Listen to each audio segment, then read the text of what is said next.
There's a widely held belief today that it is through modern education that we're going to raise people out of poverty. But if we look honestly at what's been happening, we'll see that it's the advent of colonialism, development and aid that have created poverty. In the pre-modern or pre-development systems and economies, you will not find the kind of poverty that you do in the modern slums of Calcutta and Mexico City, Beijing. Today, in most traditional villages, whether it be in China, India or Africa, people are led to believe that the future is this modern urban consumer culture. And they are going into debt. They are selling their houses to give their child an education. The great hope is that they're going to get a good job as an engineer, as a doctor in the modern economy. Less than 10% are succeeding. 90% end up failures. They might get a job as a servant or as a car mechanic, but it is not the glorious life that people had hoped for. Most of the students of Ladakh, they don't do very well. Amongst 10, 2 will be good, more than good. But about the 8, they won't be better. Dene government last top ma top pasang dene thugu changwa pat mani sembas permit kanle dene thugu changwa mane pat the shonjan of this. One of the things is most disturbing to me at a level of actually justice and morality is that you have an institution that is in place globally that is branding millions and millions and millions of innocent people as failures. Very brilliant, wonderful, talented kinds of people are always introducing themselves in India to me. Oh, I'm a 8th class fail or I'm a 10th class fail. That's their introduction. What's amazing is that people who are claiming to be concerned with social justice cannot see the huge kind of social hierarchy and inequity that is created through education, modern education. It's mind-boggling for me how people don't see that. The other thing is a loss in terms of the kind of richness of imagination and cultural resources that people could bring, because I think those who are branded as failures actually have a wide variety of capacity to think in different ways. And that is all being suppressed and lost. And so people who can only think in a very fragmented, one-dimensional kind of way, those people are getting rewarded.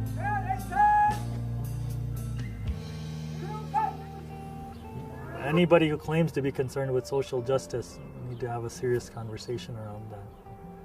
I come from the central Himalayan region, which is called Garhwal. And the women of Garhwal worked very hard to make sure their kids would have schooling. But of course the schooling was the institutionalized schooling of the kind that doesn't teach you anything about your local ecology, your local culture, your local economy, or your ability to be productive. It basically teaches you to be a semi-literate for another system to which you have no entry, because you don't belong to the right class, you don't belong to the right privilege, etc. I now go back to those same villages, and the women say the worst mistake they made was to think that that kind of education would help. That we have a saying in Hindi, "Dhobi ka kutta na ghar ka na ghat ka," that it's the washerman's dog who belongs neither to the place where the washing is done nor to the home. That they're in between people, and they're falling through the cracks of an in-between world.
It's just so sad to see how many Westerners come out to remote, relatively sustainable, relatively intact economies and cultures and fall in love with the place. They want to stay, they want to come back, they love the people.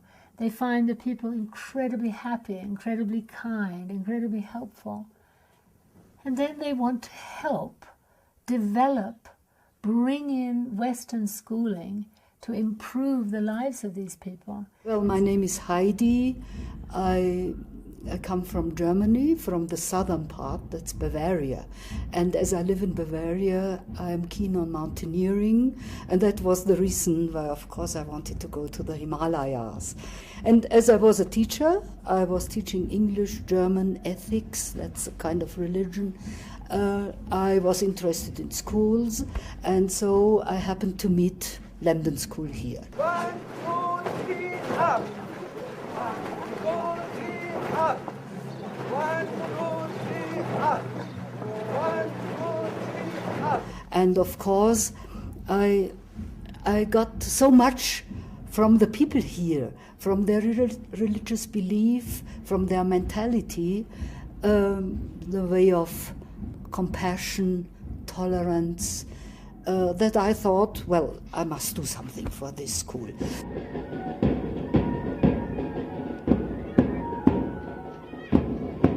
Step by step, I tried to find sponsors, I tried to collect money. For instance, I'm proud, over there is a hostel, a girls' hostel for 100 pupils, and this is mainly built by the money I could collect.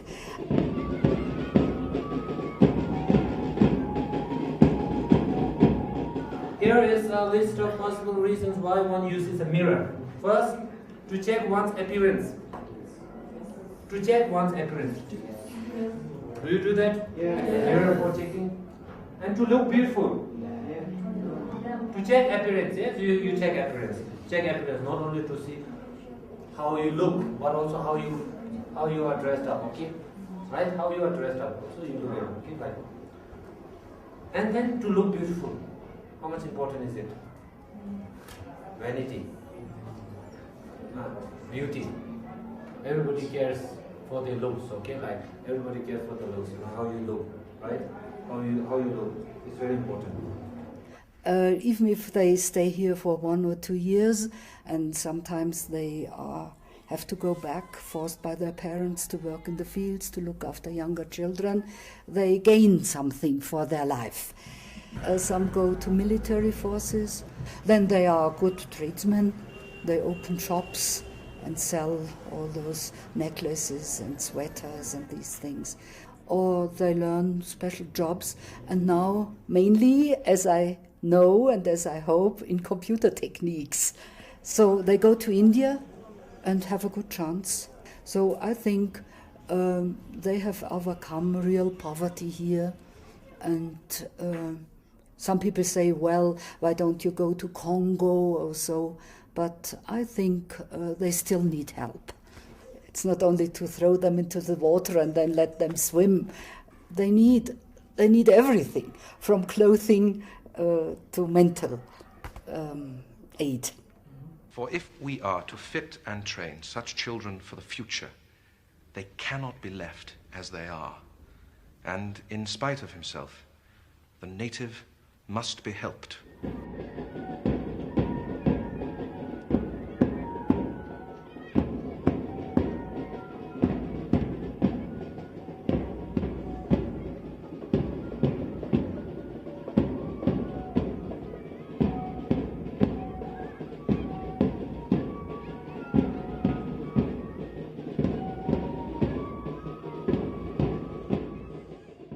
When I look at the number of really well-intentioned people who are trying to help other people with this package of schooling and aid, I really don't think that there's any bad intention behind that.